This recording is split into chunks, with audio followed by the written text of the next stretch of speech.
Hello welcome class 10 पढ्ने student नानीहरूलाई भर्खर क्लास 9 बाट पास भएर आउनु भएको छ। क्लास 10 कसरी पढ्ने कसरी बुझ्ने भन्ने कुराहरू सबैजनालाई नै फिक्रीको कुरा छ।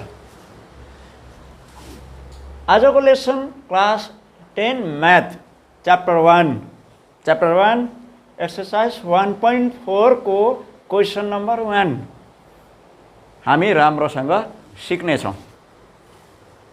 यो क्वेसन तपाईले देख्नु हुँदैछ, एक्सरसाइजबाट निकालेको क्वेसन क्वेसन नम्बर 1 2 3 1 2 3 के छैन ल। सबभन्दा पहिला त क्वेसन पढ्नु पर्यो हैन। क्वेसनले के भन्दैछ, without actually performing the long division state whether the following rational will have a terminating decimal expansion or non-terminating decimal expansion. हो टर्मिनेटिङ र नन टर्मिनेटिङ क्लास 10 आएर पढ्ने हैन, 9 बाट पढेर आउनु भएको छ। क्लास 9 बाट के छैन, क्लास 9 बाट। र पनि म एकचोटी लङ डिभिजन मेथडको अलिकति म बताउँदैछु। फर इक्जाम्पल यो एउटा रेसनल नम्बर हो, ठिकै छ। यहाँबाट पहिला राम्रो बुझ्नु पर्यो हो। यो सल्भ गर्न भन्दा अगाडि म यहाँबाट एउटा कुरा बुझाउँदैछु हैन। यसलाई तपाईले ध्यान दिनुहोस्। त्यसको बादमा चाहिँ तपाईले यो छर्लङ्गै बुझ्नु हुनेछ, बुझेन? Okay let's start. अब लङ डिभिजन भनेको चाहिँ के हो भन्दाखेरि चाहिँ 1 लाई चाहिँ 7 ले डिभाइड गर्ने। के गर्ने अरे, 1 लाई 7 ले डिभाइड गर्ने। अब हेरिहाल्नु यहाँनिर 1 लाई 7 ले कसरी डिभाइड हुन्छ। 1 त 7 भन्दा सानो छ, 0 लगाउने, पोइन्ट लगाउने, त्यसको बादमा 0 लाग्छ हैन। अब फटाफट हाम्रो छ 7 1 द 7, सब्ट्र्याक्ट गर्दा 3 आउँछ। सब्ट्र्याक्ट गर्दाखेरि 3 आयो, ठिकै छैन। सब्ट्र्याक्ट गर्दाखेरि 3 आयो। तर यो जबसम्म पोसिबल हुन्छ यसको डेसिमल डिजिट उता बढिरहन्छ। अब हेर्नुस्, एकपल्ट पोइन्ट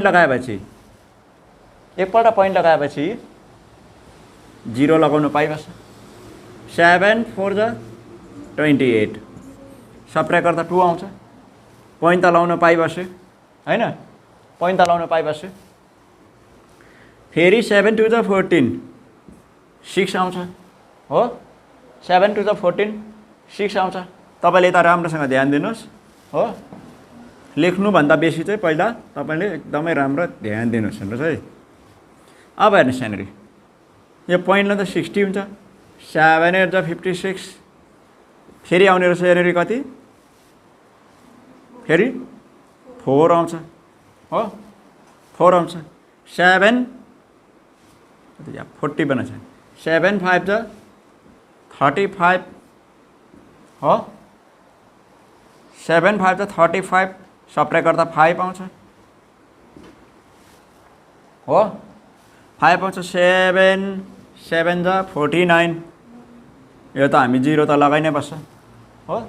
देख्दैछ होला यहाँ तल छेलियो, छेलिँदैछ है। तब यहाँनिर मैले भन्न खोजिरहेको कुरा चाहिँ के हो भन्दाखेरि चाहिँ नि, यसलाई पुरा सल्भ गर्दा पनि भयो नगर्दा पनि भयो। र टर्मिनेटिङ डेसिमल र नन टर्मिनेटिङ डेसिमल चाहिँ केलाई भन्छ त भन्न मात्रै मैले बुझाइ खोजेको।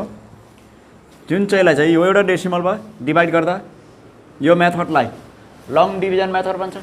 कुन चाहिँ मेथड अरे, यो लङ डिभिजन मेथड भन्छ,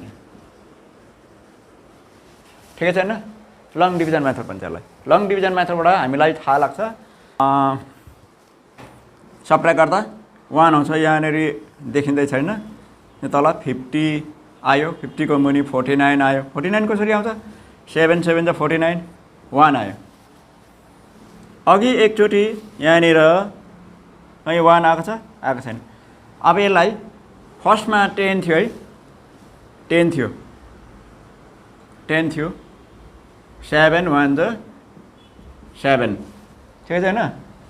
फेरि 3 आउँछ, फेरि यो पोइन्टले गर्दा 30 आउँछ, गर्दा अघि एकचोटि यहाँनिर 30 आएको थियो, 10 थियो, 10 को बादमा 30, अब फेरि त्यसको बादमा 20 आउँछ, फेरि 60 आउँछ। हेर्नुहोस् यहाँनिर आउँछ कि आउँदैन, 30, 7 4 जा 28 हो, 7 4 जा 28, सब्ट्र्याक्ट गर्दाखेरि यहाँ 2 आउँछ हो, पोइन्टले गर्दाखेरि 0 लगान्छ 20 आउँछ। अब यहाँबाट खास बुझ्नुपर्ने कुरा के आयो त? बुझ्नुपर्ने कुरा चाहिँ अब ध्यान दिनुहोस् त। बुझ्नुपर्ने कुरा चाहिँ अघिको नम्बर फेरि रिपिट हुँदैछ हो। ल हुन्छ, यहाँनिर यो फर्स्टको यो 7 छ, यो कन्फ्युज हुँदैछ होला, 7 1 जा 7 है, मिस्टेक थियो होइन यो। ल र यहाँबाट भन्नु खोजेको कुरा चाहिँ के भन्दाखेरि चाहिँ 1 4 2 8 5 7 1 4 फेरि अघिकै रिपिट हुँदैछ होइन यहाँनिर, 1 4 2 8 5 7 1 भएको भएकै हुन्छ र यो कहिले स्टप हुँदैन। 2 दिन लगाएर 2 घन्टा लाएर गर्नुहोस्, 2 दिन लगाएर गर्नुहोस्, 1 महिना गर्नुहोस्, यो तन्किनै बस्छ, कहिले पनि यो डिभाइड गरेर हामीले सक्दैन। यसको मतलब तल यसको रिमाइन्डर कहिले पनि 0 आउँदैन। के आउँदैन? 0 आउँदैन। त्यसलाई चाहिँ भन्छ, यसलाई हामीले लेख्दाखेरि चाहिँ यसरी लेख्नु पर्यो, 1/7।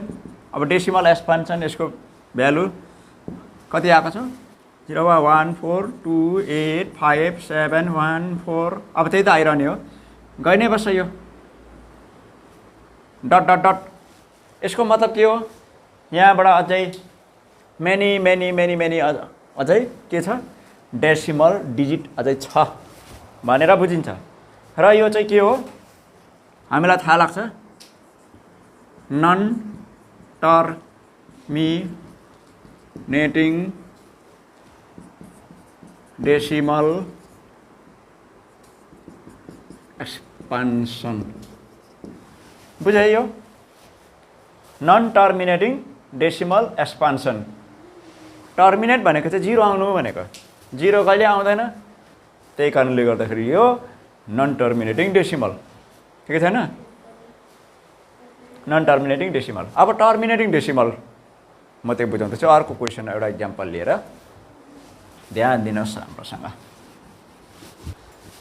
ल अब बाई लङ डिभिजन मेथड हैन, बाई लङ डिभिजन मेथड यो सल्भ गर्दै हाले त हुन्थ्यो भनेर सोच्नु हुँदैछ र यो बुझ्नु एकदम पुरा इम्पोर्टेन्ट हो। सबभन्दा पहिला चाहिँ यो इम्पोर्टेन्ट बुझ्नु पर्यो लङ डिभिजन मेथडबाट। अब एउटा म नम्बर दिँदैछु टर्मिनेटिङ डेसिमल हैन, जस्ट मुनिबाट ठुलो नम्बर यो नम्बर ल्याउन राम्रो हुन्छ हो। 5 ले डिभाइड गर्नु पर्यो 2 लाई हो, 2 लाई 5 ले डिभाइड गर्नु पर्यो, कति आउँदो रहेछ हेरौँ है त। कसरी गर्छ थाहा छ नि हैन? ल पोइन्ट लगाएर 20, 5 4 जा 20, एकै तालमा टर्मिनेट भयो, 0 आइगयो। द्याट इज वाइ 2/5 मिन्स 0.4 के हो यो? टर्मिनेटिङ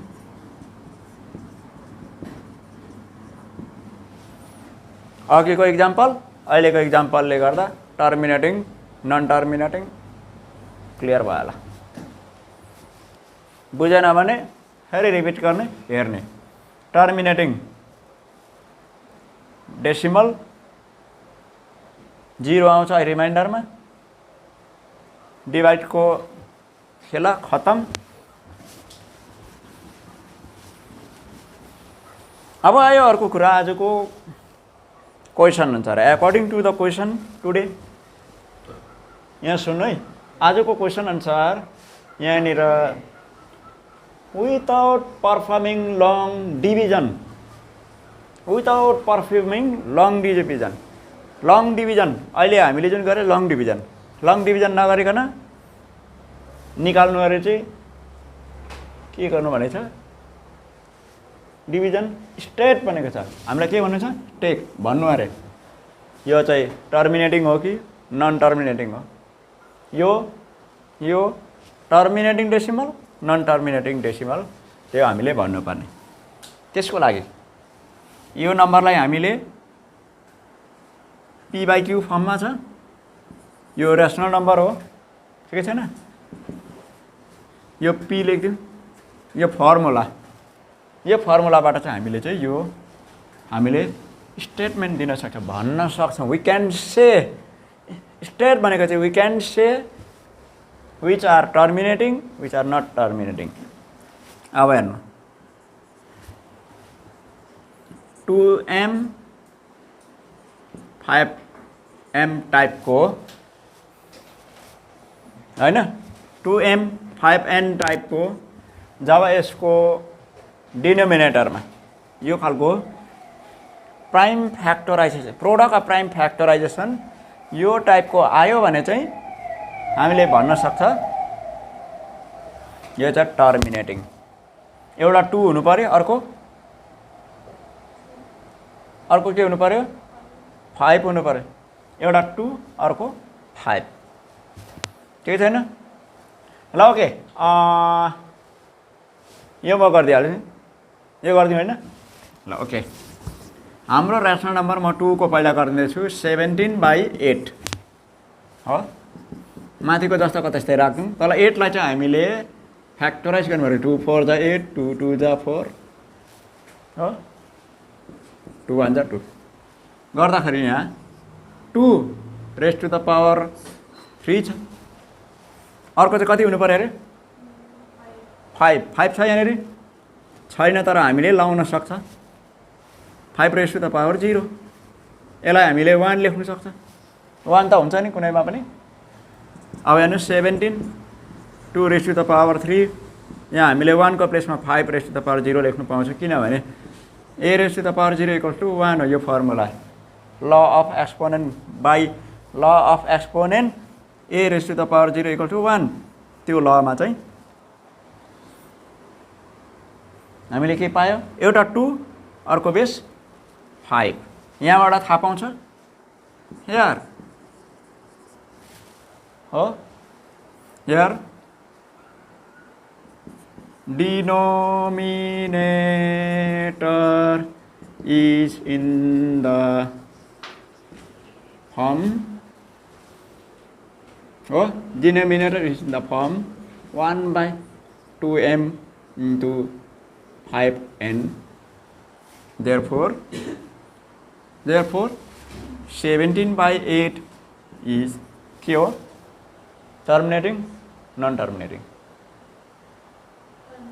टर्मिनेटिङ।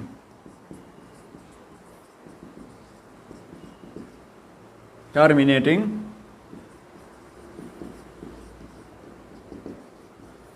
डेसिमल। अगर यहाँ 2 नआएको भएदेखि 3 या कुनै अदर नम्बर्स आयो त्यस्तो नम्बर चाहिँ नन टर्मिनेटिङ डेसिमल हुन्छ। कुरा बुझ्यो होइन। अब लास्ट एउटा गरिदिइहालौँ है, लास्ट एउटा छ, यो बुझ्नु भयो होला राम्रोसँग, मेटाए होइन, मेटाइदिउँ। लास्ट एउटा नम्बर 3 नम्बर 4 5 तपाईँ आफै ट्राई गर्न सक्नुहुन्छ, जस्ट बुझ्नुहोस् राम्रोसँग। म यो नम्बर 1 को गरिदिँदैछु 13/3125 टर्मिनेटिङ हो कि नन टर्मिनेटिङ हो। अब हेर्नुहोस् त 3125 हामीले के गर्ने, पहिला सबभन्दा पहिला product of prime factor, product of prime factorisation अलिकति गरिदिउँ। कति छ 13/3125 कति छ 3125 सरी लास्टमा 5 भएकोलाई 5 ले जान्छ, ठिकै छैन 5 6 जा 30 5 2 जा 10 5 5 जा 25 ठिकै छ फेरि 5 छ ल 5 ले जान्छ 5 5 जा 5 5 2 जा 10 5 5 जा 25 5 2 जा 10 फेरि यो 2 त जान्छ 5 5 जा 25 फेरि 5 5 जा 25 अब यसलाई हामीले कसरी लेख्न सक्ने रहेछ यो माथिको नचलाउँदा भयो तर यसको डिनोमिनेटरमा चाहिँ 5 रेस्ट टु द पावर 1 2 3 4 5 2 छैन 0 वाला चाहिँ हामीले लगाउन पाइन्छ बुझेन here oh here denominator is in the form of हैन 2m into 5n यो टाइपको आयो हैन यसमा आयो therefore 13/3125 is here terminating decimal या त non terminating decimal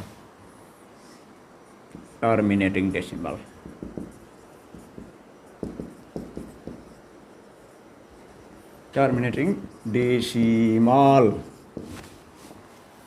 ओके आजको लागि नम्बर 1 र नम्बर 2 गरेर म बिदा लिदैछु बाँकी लेसनको लागि भेट्दै गरौँ अर्को भिडियोमा बाई